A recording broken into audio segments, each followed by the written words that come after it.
Hello guys, आप सभी का यूथ रैंकर्स एकेडमी में स्वागत है। आज की टॉपिक है ऊर्जा यानी एनर्जी। हम लोग एनर्जी किसे कहते हैं यानी ऊर्जा किसे कहते हैं, तो इसके हम लोग डिफिनीशन देखेंगे। किसी व्यक्ति, वस्तु अथवा जीव के कार्य करने की क्षमता को ऊर्जा कहते हैं। अब देखेंगे ऊर्जा के प्रकार। ऊर्जा के प्रकार हम लोग ऊर्जा के प्रकार देखेंगे कि ऊर्जा के कितने प्रकार होते हैं। तो ऊर्जा के कई प्रकार होते हैं, जिसमें हम लोग 2-3 प्रकार देखेंगे। नंबर 1 पर है यांत्रिक ऊर्जा,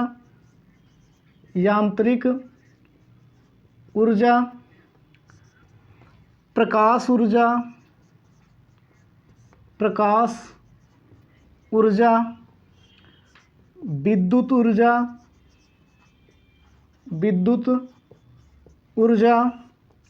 और विद्युत ऊर्जा, ऊष्मीय ऊर्जा। तो हमको यहाँ मेन टारगेट हमारा है यांत्रिक ऊर्जा के विषय में। तो यांत्रिक ऊर्जा क्या होती है? यांत्रिक ऊर्जा 2 प्रकार की होती है। यांत्रिक ऊर्जा 2 प्रकार की होती है। ये हमको मेनली देखना है कि ऊर्जा में हमको क्या पढ़ना है, यांत्रिक ऊर्जा पढ़ना है। तो यांत्रिक ऊर्जा 2 प्रकार की, एक होती है गतिज ऊर्जा और दूसरा होता है स्थितिज ऊर्जा। तो यहाँ सबसे पहले इसकी डिफिनीशन हम लोग अब देखेंगे। गतिज ऊर्जा क्या होती है? गतिज ऊर्जा के विषय में हम लोग देखेंगे कि गतिज ऊर्जा क्या होती है। जब कोई वस्तु गति की अवस्था में होती है तो उस समय कार्य करने वाले ऊर्जा को क्या कहते हैं? गतिज ऊर्जा कहते हैं। तो गतिज ऊर्जा किससे, इंग्लिश में से काइनेटिक एनर्जी बोलते हैं। तो गतिज ऊर्जा को हम लोग के से व्यक्त करते हैं। किससे? के से व्यक्त करते हैं। तो के, इसका फॉर्मूला था के इज इक्वल टू 1/2 mv², जहाँ m द्रव्यमान है, और v वेग है। v क्या है? वेग है। ये v वस्तु का वेग है। अब यहाँ देखेंगे हम लोग इसके k is equal to 1/2 mv²। यहाँ पे अब चेक करेंगे कि ये यदि हम लोग m और v के मान में परिवर्तन करते हैं, यानी वैल्यू में हम लोग परिवर्तन करते हैं, तो गतिज ऊर्जा में क्या परिवर्तन होता है। यदि m को नियत कर दिया जाए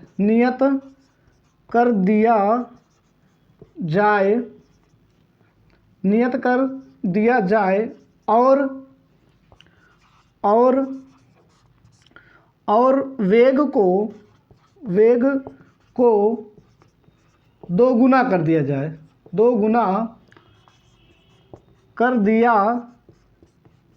जाए तो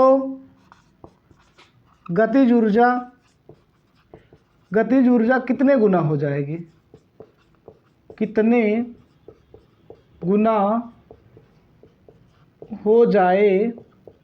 तो ये चीज़ हमको चेक करना है कि यहाँ m की वैल्यू क्या करना है, m की वैल्यू कांस्टेंट कर देना है और v की वैल्यू बढ़ाना है। तो ये कुछ हो जाएगा कुछ इस तरीके से। तो यहाँ k is equal to 1/2 mv² और m की वैल्यू कांस्टेंट रखना है। तो m और ये कितना हो गया 1/2, m को m ही रहने देते हैं, v को क्या कर देते हैं 2v कर देते हैं। तो यहाँ कितना हो जाएगा 2v² हो जाएगा। तो k इज इक्वल टू कितना 1/2 m4v। तो ये कितना हो जाएगा भैया, k is equal to 1/2 mv²। तो ये देख रहे हैं, ये इसकी वैल्यू क्या हो जाएगी, k ही हो जाएगी। तो ये पहले से कितना हो जाएगा 4 गुना हो जाएगा।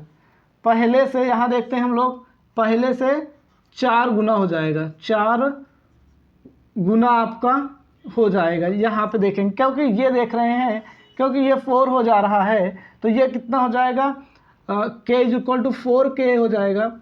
k is equal to 4k हो जाएगा। तो इसलिए ये 4 गुना हो जाएगा, इसलिए क्या हो जाएगा 4 गुना हो जाएगा। हम लोग नेक्स्ट कंडीशन इसमें देखते हैं। नेक्स्ट कंडीशन में क्या आता है कि हम लोग यदि वेग को स्थिर कर दें, यदि वेग को स्थिर कर दें तब उसकी कंडीशन हम लोग चेक करेंगे।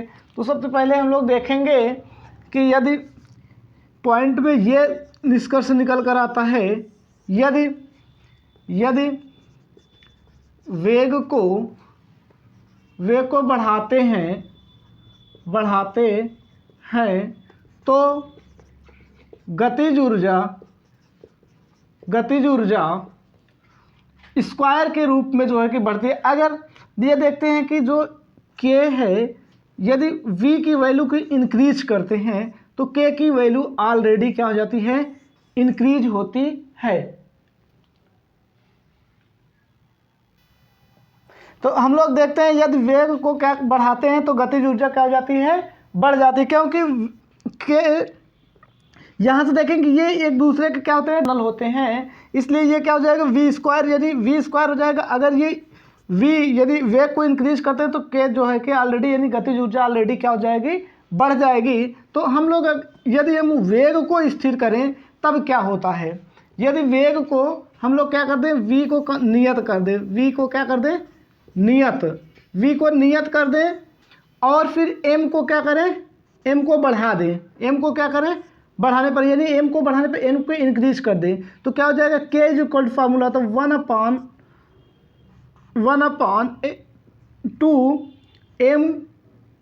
mv square. अब यहाँ पे क्या करना है, v को कांस्टेंट करना, v को क्या करना है, कांस्टेंट कर देना है। तो क्या हो जाएगा, k is equal to m को क्या कर देना है, m को डबल कर दें, m को क्या कर दें, इसमें v को कांस्टेंट कर दें, m को डबल, यानी m के स्थान पे 2m ले लेते हैं। क्या ले लेते हैं भैया, 2m ले लेते हैं। तो यहाँ क्या हो जाएगा 1/2 2mv स्क्वायर। तो यहाँ देखते हैं k is equal to 1/2 mv square. तो k इज इक्वल टू देखते हैं 2k हो जा रहा है, k is equal to 2k यानी 2 गुना हो जा रहा है। कितने गुना, 2 गुना हो जा रहा है। यहाँ पे देखेंगे कि क्या हो जा रहा है, 2 गुना हो जा रहा है। तो इससे हमको ये चीज़ निकल कर आई, m की वैल्यू इंक्रीज करते हैं तो k की वैल्यू भी इंक्रीज हो जाती है। k की वैल्यू क्या हो जाती है, इंक्रीज हो जाती है। अगर m को 2 गुना करेंगे तो गतिज ऊर्जा 2 गुना हो जाएगी, m को 3 गुना करेंगे, 4 गुना करेंगे, 5 गुना करेंगे, जितने गुना करेंगे गतिज ऊर्जा उतने ही गुना बढ़ती चली जाएगी, क्योंकि ये इसके क्या होता है, डायरेक्टिव प्रोपोर्शनल होता है। तो यहाँ पे हम और यहाँ पे देखेंगे कि जब हम लोग वेग को स्थिर करेंगे तब ये कंडीशन फॉलो होगी। और इसके आगे हम लोग देखते हैं थोड़ा सा, अब हम लोग देखते हैं गतिज ऊर्जा के जो इसका मात्रक क्या होता है, मात्रक क्या होता है भैया, मात्रक इसका क्या होता है, जूल होता है। क्या होता है, जूल होता है। 1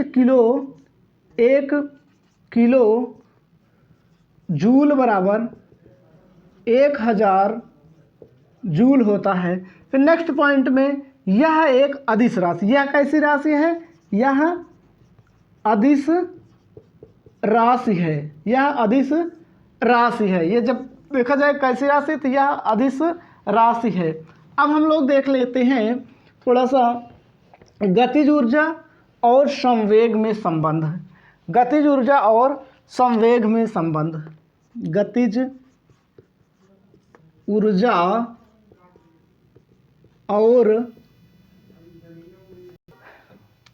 ऊर्जा और संवेग में संबंध हम लोग देखेंगे। इसमें क्या होता है संबंध, तो क्या होता है, k is equal to P square upon 2m, k is equal to P square upon 2m होता है।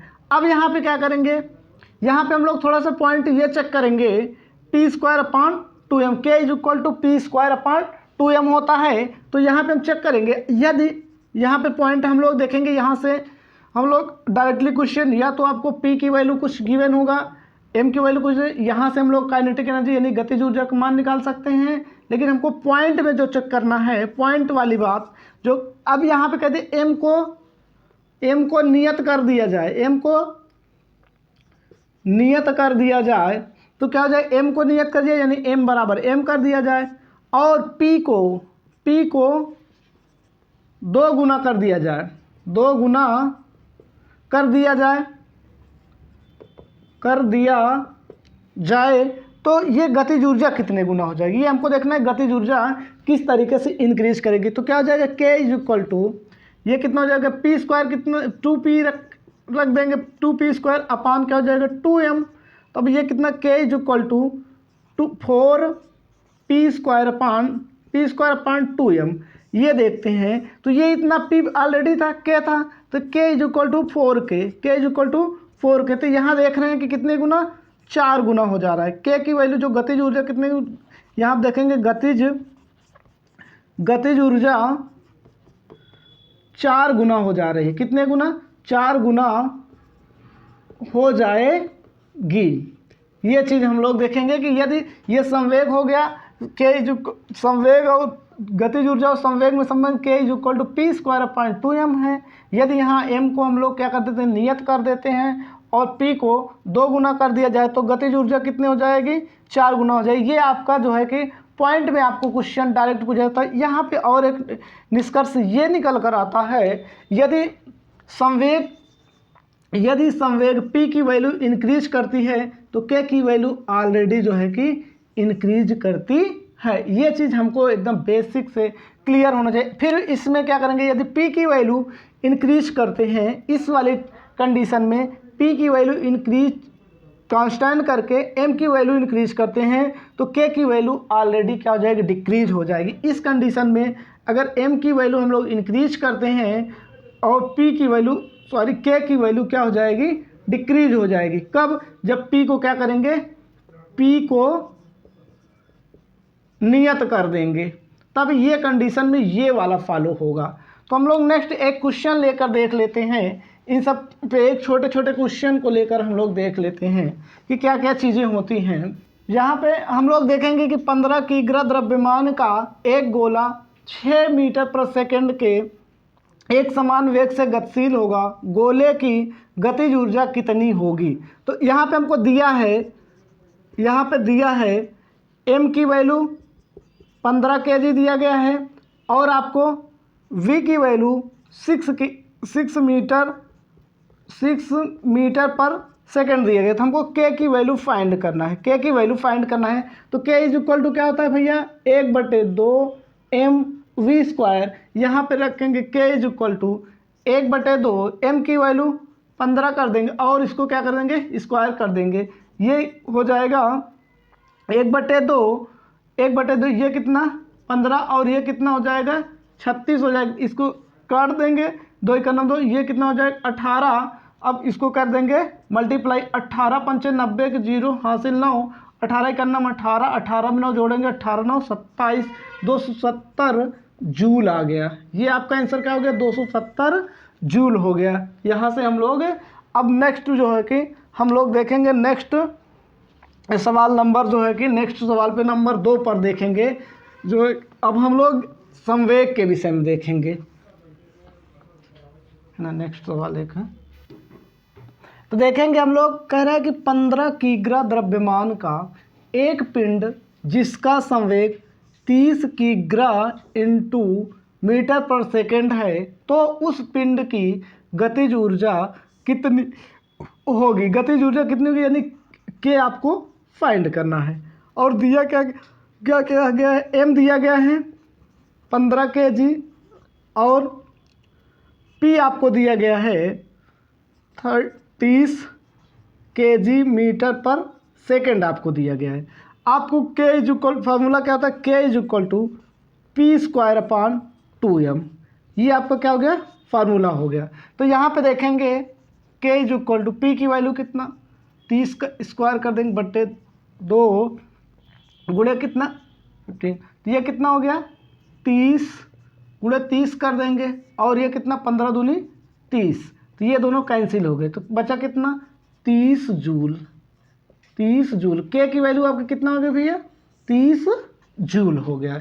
यहाँ से फिर से हम लोग देख लेंगे जल्दी से ये देखेंगे m की वैल्यू 15 और p की वैल्यू इतना, तो p k = p²/2m, तो यहाँ पे रख देंगे, इसको कैंसिल कर देंगे, ये आपका समाप्त हो गया। और जो है कि स्थिर ऊर्जा के लिए हम लोग नेक्स्ट वीडियो में जो है कि स्थिर ऊर्जा का डिस्कस करेंगे।